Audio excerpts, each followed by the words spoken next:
Welcome to the Danny Clinkscale Reasonably Irreverent podcast. Insightful and witty commentary, probing interviews, and detours from the beaten path. Welcome to Arts and Lifestyle Wednesday, presented by the Exit Room of Lee Summit. What a perfectly wonderful day to discuss music with Tim Finn, as we get to do and have the pleasure to do each and every other Wednesday. He's from In Kansas City Magazine. You can also hear him on 90.9 The Bridge with John Hart every Thursday at 4 o'clock. You hear our discussions here as well. It's always one of the real pleasures I have at DannyClinkscale.com, among many, but I love music. Tim loves music. We have maybe somewhat similar taste, but just enough difference so that I think it creates a great discussion. And this is going to be a great day for me no matter what, because Mark Knopfler plays tonight. It's one of the pleasures of my life, and you'll get a slightly smaller dose than you ever would of Mark Knopfler, because I did write a blog yesterday at DannyClinkscale.com, and you can go to that. I can refer you to that. Not like you're not going to hear anything about Mark Knopfler, because I want to get Tim's thoughts, but the show tonight will be a great one, and it'll be a musical highlight for me. It's been 4 years since my last time I saw Mark Knopfler, and this will be the 8th time, and I'm very much looking forward to it. But there's lots of other music to talk about, from Dierks Bentley to Ben Folds to John Mayer, and on. The Irish Festival as well. Lots of great things on the plate for this particular event. Commons coming to the Kauffman Center. Really just a great and diverse musical conversation like we always have with Tim Finn from In Kansas City Magazine, and all of it comes your way next. Looking for a truly unique escape from your normal entertainment or corporate team-building regimen? Stay tuned for an exclusive offer only for Reasonably Irreverent listeners. I'm excited to tell you about an extraordinary destination, the Exit Room, located in the heart of beautiful downtown Lee Summit. The Exit Room is a distinctive entertainment option that offers a cool alternative to the normal couples night out, family get-togethers, and corporate team-building events. The Exit Room is a one-of-a-kind boutique escape room catering to special occasions and corporate team-building events, and is unmatched in the Kansas City metro. With 5 individually designed and varied escape room adventures, your party or employees can unplug from their electronic world, interact with one another, match wits, and ultimately escape the humdrum of the ordinary. The Exit Room adventures cross decades and centuries and create fascinating fun. I know the owners well. They are local folks, their staff is warm and friendly, their lobby is inviting and beautiful, and their adventures are award-winning. Check online. There are over 1,000 reviews, and note that they are a rare 5-star ranked business. Visit their website and Facebook page, and any of my listeners who books online at theexitroomkc.com using the promo code Clinkscale19 gets 10% off any ticket purchase. The Exit Room in Lee Summit. Unplug, interact, and escape. Before you spend your time and money going after an MBA, ask yourself why. Is it so you can tell people you got your MBA? So you can add a line to your CV? So you can call it a CV instead of a resume? Truth is, any MBA will do that. On the other hand, if your goal is to learn how to successfully manage and grow a business with real-world insights from experienced professionals, well, consider getting your MBA from Park University. Our low student-to-teacher ratio gives you personalized attention, and our face-to-face and online classes offered in 8-week terms are designed with working professionals like you in mind. No wonder the Kansas City Business Journal ranks Park University as the top MBA program in the area. Classes begin June 10th at all 4 KC area locations: Parkville, Downtown, Independence, and Lenexa. Visit park.edu to get started. Get a refreshing change of your expectations of a sports bar and restaurant at the 23rd Street Brewery in Lawrence. Matt Llewellyn's welcoming spot at Clinton Parkway and Castle covers all the bases, like their own handcrafted beers and all the televisions you need for great sports viewing, but it's the large, varied, and delicious menu that stands apart. From a favorite of mine like the awesome ahi tuna appetizer to great sandwiches, outstanding pizza, and truly fantastic entrees, the 23rd Street Brewery has it all. Matt and his friendly staff make it that much more enjoyable. Food until 10, fun until late. The 23rd Street Brewery is a can't-miss stop when you are in Lawrence. Well, Tim, I've been calling this Mark Knopfler Day in Kansas City. It is for me. I don't think there's Mark Knopfler Day for many people. The mayor hasn't declared it such, but you are spared a lengthy dissertation because I wrote a blog yesterday, so anybody who wants to wallow more in my world of fandom can look at the blog page at DannyClinkscale.com. But I will tell a little story here about what people who are not millennials figure in their world and how they work and don't work in the digital world, their tickets. We woke up this morning, bought the tickets back in early November of last year, and my wife thought I had them. I was sure she had them. Turns out neither one of us had them. We went through this lengthy process of looking at the bank statement, and the whole thing is in a panic at this point in time. And figured out that she actually had bought them from StubHub, and then she had to set up an account, which she did this morning, on Flash Seats. And in the end, found out that there's absolutely, and her sister wanted physical tickets because they're going with us, and we're coming from all different directions. And we figured out in the end that we did find our tickets. We did get our tickets. So disaster was averted. And that's the good thing about the fact that you just look up things online and they're going to be there. And but there was no way to get a physical paper ticket before you went to the venue. And I always knew that people could use their phones, but I always thought there was at least a way in some cases. So now are we getting to the point where, first of all, they figure most people who go to concerts are younger. They all use their phones anyway, so they don't even create an environment where you can get a physical ticket? I don't see that happening for a while. I think I would say most people buy paper tickets. It's the shows I go to, but yet the amount of digital use is increasing significantly. But I think the other story here is concerts go on sale so early. Right. In the amount of time you wait, because it'll be what, 9 months, yeah. Yeah, that's a long time. A lot can happen between then. Yeah, my wife switched computers. She was worried that she had placed the ticket somewhere, and we had new carpeting put in. We had to move all our furniture. She rearranged all the paperwork that she had. I mean, this is a long time in the busy life of someone, but all is well. But I'll still have that little thing in the back of my mind until the barcode dings. Yeah. I mean, it's never not worked for me.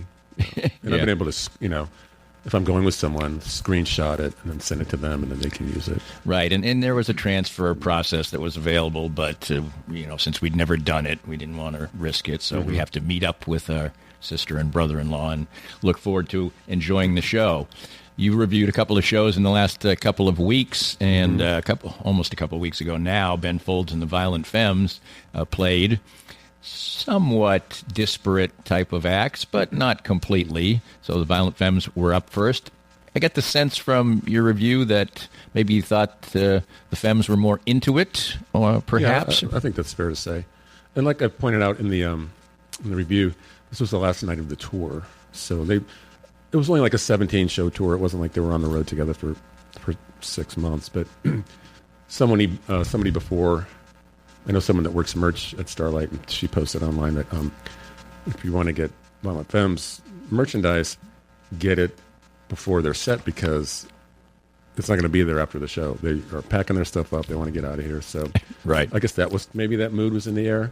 But they were fine. I've seen them probably the second or third time. I think the third time I've seen them. And just what I expected. I really liked when he played like violin and banjo, and they did this like goth sort of Delta country blues numbers that I hadn't heard.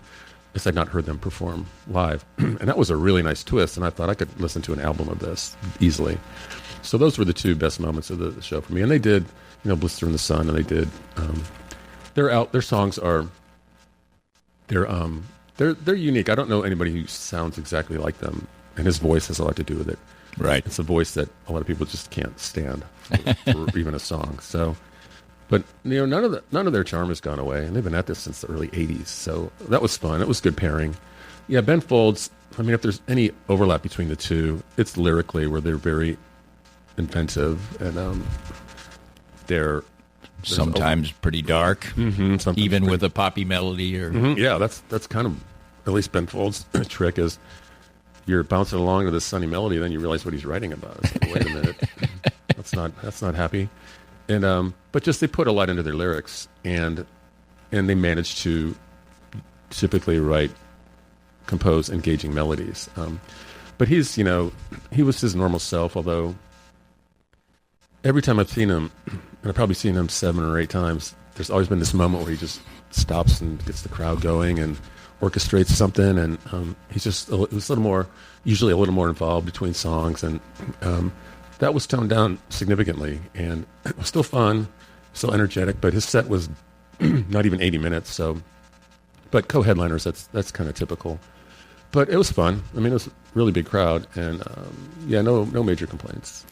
Do you, in general, the co-headliner idea, does it? You pointed out in your review and in Kansas City Magazine, where we can read your stuff all the time, that sometimes the acts are very disparate. Sometimes they're in the same pocket as far as fans are concerned. It would seem to me like it'd be a much better idea to find two acts that the fans of both of them would kind of like the other. It would lend itself to not have people say leave, for instance, or Right. show up late. Right. So what's your general thought about the co-headliner idea? I guess I can see both sides, because there's one school of thought that if you like I think the show that I mentioned was Third Eye Blind and Jimmy Eat World, and they're completely disparate. And in fact, after that tour ended, the drummer from Jimmy Eat World went public with what a jerk the lead singer for Third Eye Blind was, and how miserable it was touring with them. But they got a pretty big crowd, and I forget who opened. There was another band. Oh man, I can't remember. That was kind of outside both of those. So that can work sometimes, because people have pretty diverse music tastes. So it's Right. possible that you're going to get a lot of people who like all three bands, or you're going to get a lot of people who like one band, and they'll show up and maybe they'll stick around and maybe they won't. Right. Like I think the Train and Goo Goo Dolls is the one I mentioned. That seems really natural to me. Right, absolutely. And do you think there's some kind of, I wonder what the negotiation is sometimes. I mean, sometimes maybe always one person plays first and one person plays last, and sometimes I know bands will alternate the quote unquote last spot, which is the big spot. Right. I guess I wonder. I don't know how much that matters, especially if there's like a third band opening. So you're not going to be the first band playing when people are walking in, because nobody really wants to be in that spot. No, but I think it's hard to say. I don't think it's a bad thing to open before someone that's as popular as you are. But yeah, I'm sure it's written into the contracts, and I know tours that do that. They flip every night. But I mean, Willie Nelson's willing to open for Beck, so if he can do that. There have been, and this is a completely different thing, but there have been some pretty famous stories in the past of, the opening act just totally outshining the lead, and the lead act getting upset about it or firing them or whatever. Well, that certainly has happened. I saw the Foo Fighters open for the Red Hot Chili Peppers out of Sandstone once, and I don't know why anybody in their right mind would follow that band. And it was such a drop in enthusiasm, because Dave Grohl was up on the roof of one of the restrooms playing guitar. He dropped his drawers, as you know, and he's just playing in his underwear, kind of, and the place was going crazy. And then the Chili Peppers come out, and they're fine, but they're pretty static. Right. Their music gets monotonous to me after like 5 or 6 songs. I truly agree with that. I know there's some people who are throwing things at their PC or phone. Right? Well, I don't know if you can throw anything at your phone. You're throwing their phone maybe to hear that, but because my daughters at least one of them is a big Chili Peppers fan, and I only couple 3 songs I like quite a bit, but it's real similar to me. But right, I mean they're good live. They put like 10,000 people in the Sprint Center maybe last year. So yeah, no doubt, they're still big, but they got blown off the stage that night, and I don't think the Foo Fighters have ever opened for anybody since then, and I don't know why they would. Good point. Well, we talked about the co-headliner, and this is a completely different aspect of the way music is done, and that's in country music. Big stars will headline a show, but there's multiple acts, not just an opening act. There'll be 4 or 5. Almost harkens back to the early days of rock and roll, where you'd go to some touring show and there'd be 10 acts, and they'd play just 3 or 4 songs at a time, like this tour that Buddy Holly died on, for instance. That was commonplace then. Dierks Bentley drew a big crowd to the Starlight Theater several days ago, and he had several acts as well. I mean, clearly he's the clear headliner of that. That's good value for your money if you're a person who wants to, watch music for 4 hours. Right. Well, in country music, it's the one genre where the country industry, they make sure to replenish the talent pool. They bring young people up. Like, it's so typical. Like, the first time I saw Taylor Swift, she was 16 years old, opening for George Swift at Kemper Arena, like 2005. So, but she was just like, I remember thinking, what is this? This little 16-year-old waif singing a song about Tim McGraw. I didn't think she's never going to make it, but I'm like, okay, forget about her. Wrong. But but you see that all the time, and I don't know how many times I've seen someone open at Kemper, and then a year later, right, they're at P&L, and there's 6,000 people there, and then they're the second opener at Sprint Center, and then a year later they're headlining, or 2 years later. Like, right. Jason Aldean was the one who I saw in 2007. It was one of the first. I think he opened for Rascal Flatts. And what happened to them?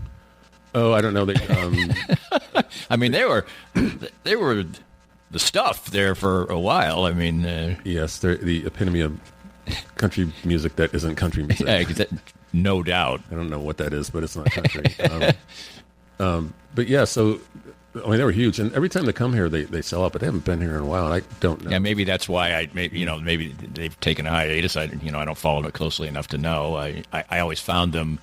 I could tell there was talent there. Oh yeah, but their genre is a little bit off-putting. There's no question about it. I guess you could say it's their own thing if it's sort of rock and sort of country. Although there's a lot of that going around right now. Yeah. I'm not sure where they would fit into to country music right now, given what's on the charts and what's selling. Right. They're not bro country in the slightest. And I don't know. It's tough enough for women to make it. But right. I think that what's required now is that you play by the rules, and guys like Luke Bryan are writing the rules. But yeah, so country music, it's typical that they cultivate young acts, and he did. He was featuring this gal from Canada, Tennille Townes, who was only played like 4 or 5 songs. But you think she was named after the captain in Tennille? Well, I wondered. I thought maybe she'd do one of their songs, but she didn't. It seems such like a unique name that it almost screams out that it has to be. I don't know. Well, she's 20 years old. I guess her parents could have been, possibly. I thought maybe she'd play some Townes Van Zandt too, or maybe exactly, or both, right. And she was okay, and then she was fine for her age, and she played a couple of songs that she wrote that were fine. And then John Party's been around for like almost 10 years, and he made a name by touring with. First, I think one of his initial big tours was opening for Dierks Bentley. So they're friends, and they've toured together frequently. And he's pretty well known. He can like put 1,200 people in the Midland or the Uptown. John Party can. So he's got a following, and he seems to be. I don't know if he's going to ever fill arenas or anything. Right. He could probably draw 5,000, 6,000 to Starlight if he wanted to do it on his own. And he's fine. He's more neo-traditional, although there's a mix of contemporary country in what he does, and he sort of toes the bro country line. Or I think he's got a song about a beach. I don't know when going to the beach became like a country thing, country refrain, but they both had one, and it's like everybody wants to write the Jimmy Buffett song, so right. They do. And there's tequila or whatever. It's always. Tequila and sand, whatever. But yeah, Bentley's really good. He put out a record in 2005 called Modern Day Drifter that I still listen to. It's got no bad songs, no filler. Alison Krauss guests on it. He does a number with the Del McCoury Band. So he was in this place where respectable artists who weren't in contemporary country were working with him, because I don't think he co-writes most of his songs. He doesn't write an entire song together. And sometimes there's like he and 4 other writers, which... That's sort of but that's more common in Nashville country world than it is in other forms of music, I think, don't you? But sometimes I listen to a song and think, it took 4 people to write this? Musically it's okay, and the lyrics aren't, you're not Dylan, so... But he's mostly, you see his songwriting credits, it's him and at least 2 other people. But it's good, they're good songs. They're clever, they're melodic, and he uses the right instrumentation, the fiddle and pedal steel. And right. I love it. How is he live? He's good. I mean, it's hard to ascend in country if you haven't learned how to be entertaining on stage. Like, you can't just get up there and be a grunge band and look at the stage and never look up and never say anything. Right. You're schooled in that, and you're schooled in how to talk to the press, and you're schooled in after the show. I mean, maybe not when you reach his level, but you know, I know that Jason Aldean, when he was first coming through, would go out after the show to the merch table and sign and, you know, meet the fans. That was so imperative. And they have a thing in Nashville, or they used to, I don't know if they do anymore, called Fan Fest, where they would go out, stars would just show up, and you can meet them. There would be performances, but there would be at booths, you know, and it would be like Tim McGraw and Faith Hill, and, you know. So yeah, they do seem to cultivate their fans more than maybe other forms of music. By far, more than any other genre. And it's... You think that's just a sort of because it's a tradition of the genre, kind of, and, you know, because you do see... Usually if somebody in country music, and I guess this has sort of become the way in 80s and 90s too, it's like if you have one or two songs that make it, you're going to play somewhere for a long time. Be it in the end county fairs or whatever, right. But you know, you're going to have a viable career because your fans are loyal and you've probably treated them well. Right. Yeah, you can't be a jerk. I mean, I can't think of anybody off the top of my head who's been a complete idiot and still has, you know, the fans on his side or her side. Right. I mean, I guess the Dixie Chicks, but that was all political. You know. Oh, right. And they were jerks to other people in country music, especially Toby Keith. That was funny. Yeah, and they were, and then they kind of turned on the genre and said, well, you know, if that's what you think, we're not singing to you, which was bold. Right. But they're doing fine now. They sold the heck out of the Sprint Center last time they were here, and they're putting out a new record, so they're not going away. No question about that. We'll check out some of the shows that are coming up this week and in the next few days, and a huge festival that I always enjoy. I always end up going to by myself because my wife's not a fan, so I will get into that coming up next. More of Danny's Reasonably Irreverent podcast after this. We're here with Joe Spiker, the president of Easton Roofing. And Joe, you worked for other companies in the construction industry. What inspired you to start your own company in Easton Roofing? Well, you know, Danny, when you are working for somebody else, you oftentimes don't get to see the project through from beginning to end, and you don't get the final control over the customer experience. And I wanted to build a place where people can come and get work done on their house and not have to worry about being treated the wrong way and get a good customer service experience start to finish. The company slogan is Where Integrity Matters. Why is that so particularly important to you? Well, for us, what that means is treating each other with respect at work, treating our clients with respect, and making the right choice, especially when no one's looking. So when you're presented all the time as a contractor with choices that have to be made, are you going to make more money on this if you cut a corner? And we just wanted to make a place and a slogan that said to our people and to whoever is our customer, we're not going to do that. We're going to make the right choice, regardless of profit. Easton Roofing, where integrity matters.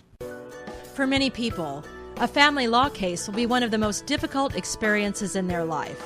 The law firm of Kenneth McRae will help you through it. Personal and effective help from Ken in concert with you will develop a unique strategy for your unique case. As Ken always says, divorce can be civil law, not civil war. Licensed in Kansas? Visit McRaeLawOffice.com or call 913-972-4765. I was duped, and I recommend you be next. For better or worse, the ultra-realistic impression of me sits now in my wife's office to spook her on a daily basis. So what is Doob? D-O-O-B. It's the keepsake of a lifetime, a 3D-generated, incredibly lifelike figurine. 66 cameras take an image at exactly the same moment in any pose, and state-of-the-art 3D technology transforms that into exact replicas of you, anyone you know or love, a pet, whomever is close to your heart. Create lifetime memories with a Doob. Visit their Facebook page at Doob 3D Kansas City, or better yet, see their incredible creations. Visit their location down on the plaza in the heart of it at 231 West 47th Street in KC Mo. Doob, be next. Sumner One is the company to make your office maximize efficiency. Their family of companies make up one of the largest independent dealers of office technology in the Midwest. They are proud to bring the best service and technology to top companies across the region. Sumner One can help your organization run more smoothly than ever. Sumner One printers, copiers, MFPs, managed print services, document management, infrastructure design, IT services, disaster recovery, and business continuity. Welcome to the one place where everything works. For more information, call Carl Little at 913-752-2256. Back with Tim Finn from In Kansas City Magazine. You can hear him on 90.9 The Bridge with John Hart every Thursday at 4 o'clock. And that's always interesting and must-listen radio. And, of course, you hear him here every other week. And thanks. Heading up your list of shows for this week is one Mark Knopfler. And I just want to completely drop my side of it here. And what's been your feeling about Mark Knopfler, Dire Straits, that career, and his really overt attempt to distance himself from Dire Straits? Right. I just don't think he wanted to be in a rock band anymore, because the records that followed, his solo records, they're folkish, and they're a lot of them go back to like early English. They have this really early English sound, really traditional. I think I wrote in my blog that it's a lot of the music, and there's some straight, kind of rock songs, and the latest CD has funk on it, and it's completely diverse. It's something completely different than what he's been doing, but it's almost like British Americana music. I mean, that was kind of the way I described it in the blog, which I said you can reference so we don't go on. I won't wax on again here, but and live, I know you're not necessarily a fan of people who totally don't embrace their catalog, and he sure doesn't. Yeah, but I think if you know that going in, right? If you explore a solo catalog, there's a ton of really good records out there, really good songs, and he's always had this affection for country music because he's done records with Emmylou Harris, Chet Atkins, yeah. The Notting Hillbillies record is fabulous, which is it's a country record to me, to my ears. I mean, right. And he's so good at writing these acoustic ballads that showcase his melodic gifts and also his guitar. I think he just had a sound he wanted to execute. And I thought he figured it's not going to work with a band, not with that band, and so he left it behind. And the one time I interviewed Robert Plant, we talked about Led Zeppelin, and he's like, "That's not me anymore." That was fun. That was a blast. But not only because John Bonham is gone, but because I'm older now. I'm not that guy in those tight pants and unbuttoned shirt. And those songs, I love those songs, and I'll redo those songs. But I can't pretend that Led Zeppelin still exists in me because it doesn't. So, and I never saw Dire Straits, and I didn't either. I don't even remember them coming anywhere I was living, or I would have gone, because I followed them from their first record. The first time I heard Sultans of Swing, I wanted the record. I never got a chance to see him live. It is a little disappointing that he doesn't do more, right? But I understand. It's and I guess I'll just do this cautionary tale again for people. The show's sold out, I believe, completely. Actually, I saw $900 tickets available, so I guess it's mighty close to a sellout, and you can only get the very best tickets. And I just, because the last time he was here, I did get a sense, especially the first time he came here in 2010, I certainly got a sense from the crowd that there was some, they'd yell out certain songs and things like that. And it was disappointing to me because I was familiar with his catalog. I knew what he was going to do. All you got to do is look at the set lists. Right. So I just would warn people, he's not going to play Sultans of Swing. He hasn't played it on one show on this tour, which has been on you. Maybe just because he played it every other time I've seen him.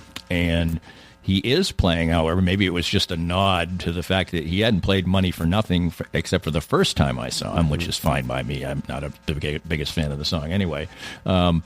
So you're going to get 5 or 6 songs that are Dire Straits, and a couple of them are offbeat as well. And also his band is fantastic. There's a lot of Celtic type of stuff with it, wind and stuff like that. So just know you're not going to a Dire Straits show. Maybe you decide, hey, this might be the last time he's going to be here. I love Dire Straits. It's a completely different show, but it's a great show. So I'll stop there. Let's talk about Jose Gonzalez, he'll be on the 29th tomorrow at the Kauffman Center. Kind of a unique guy who's had a sort of a weaving way of changing his musical outlook through the years. Yes, he was born in Switzerland. His parents were natives of Argentina who fled. They were political activists and were academicians that were studying in universities, and they were there was a military coup, so they got out of Dodge and moved to Switzerland, and so he absorbed different kinds of music growing up. Like Michael Jackson was a hero, and there was a Cuban singer that was a hero, so he got involved with a lot of different kind of music, and when he started to play music, he was really attracted to hardcore American punk, so he fussed with that during high school years and teenage years. And then he got into folk music. He was studying some super intellectual. He was working on his PhD for, I don't forget what it was, but he was within, relatively short amount of work of finishing it and decided music is my calling and it's what I enjoy most. And he writes these very delicate, skeletal folk songs. He's got a really interesting voice. He tours with a band. He's also in a band called Junip, which I recommend if you like that sort of wistful, melodic, lo-fi folk music. Right. But he's touring solo acoustic, so this is going to be a show where, and I don't ever recall being at a show at the Kauffman Center where people are talking. It's just sort of a thing because you're in there. Right. It's like you're in church and you're going to be respectful. But because if two people are talking at this show, you won't hear him. Yes. So, but the sound should be great. He's an interesting guitar player, and I don't know if I would go in blind to see him. Like, without having heard what he does, because it's not for everybody, but people who like it love it. Kauffman Center certainly branches out in many different directions, and Common plays on Friday night. No, it's the same night. Oh, same night? Yes. Oh, 29? Two shows. Oh, 2 shows. Oh, wow. Okay. My bad. I've been there when they've had 2 shows. Yeah. So it's consecutive shows? Or no, there's 2 different halls. So they're using both of the halls. I got you. Yep. Okay. So that's why I learned from Tim Finn here on this segment. So Common comes, and I always find it really kind of cool but interesting when somebody who is based in rap eventually becomes so mainstream, kind of like Ice Cube or, in this case, Common, who now does, really big corporate ads and stuff like that. Very talented man, and he's won things in every genre of acting, music, everything else. Quite a force of nature. Yeah, and it's probably one of the most respected people to come through hip hop ever. He's just somebody I won't be going, but I wish I could, because I think he's just somebody I would like to check off my list. He's been around, since the '90s, and he's got a new record coming out. It comes out the next day, so it comes out Friday. I'll be here Thursday, and it's a companion to this autobiography he wrote. So the record sounds really interesting. A mix of genres, it's hip hop, but there's some R&B and funk, and if you know who he is, you probably want to go, and you should know about the show. Yeah. Also coming up is the Irish Fest, always a Labor Day mainstay. You note in the opening paragraph of your piece that the Elders won't be there, and it is one of my. I can't believe I didn't ever see the Elders. I think I maybe saw them for 20 minutes once at another Irish Fest, and then it was in the early days that I was with my wife, and she's not much for that, which is funny because she really likes Mark Knopfler, and he plays a lot of stuff like that now. But anyway, and these guys, a couple of the guys were in the Secrets, which was a big favorite of mine back in the day. I never saw them. So they've semi-retired or retired, or well, the lead guitar player was in the Rainmakers, right? Exactly. Yes. So, nice little weaving of trees. So a lot of different things. It's so funny that we brought this up before. This really, I almost thought it was a mistake. I guess it's not, but clearly it's not. You put the Red Hot Chili Peppers? Pipers. Oh, Pipers. There it's Piper, yeah. Bagpipers, yeah. There we go. Thank goodness. I was like... Yeah, I'm kind of surprised I can get away with that. How about reading better, Dan? I'm surprised I can get away with that name. Yeah, every time I see it for the first time, Double take. Yeah. Thank you. Boy, I'm learning a lot. I was like, what? I know you want to get a crowd, but they don't need help. I mean, it's just... Well, you can see them turning their music into a Celtic jig kind of thing. It's got this, you sort of can do, rhythm. yeah.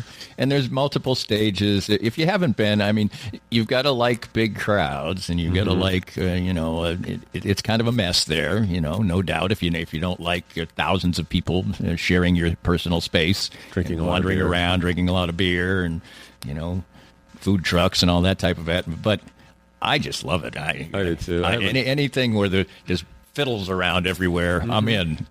And they have, over the years, they've explored and discovered younger bands because they want to bring in younger crowds. So they book these bands that are fusing traditional Irish music or Celtic music with rock and various. Yeah, there was a band I saw a couple of years ago, and I'm never going to be able to recall their name, and they were pretty hardcore. But not all the way to punk or anything, but they were good. I mean, they were really good, and I should have, I might have even bought a CD that's buried in the back of my car somewhere. I don't remember.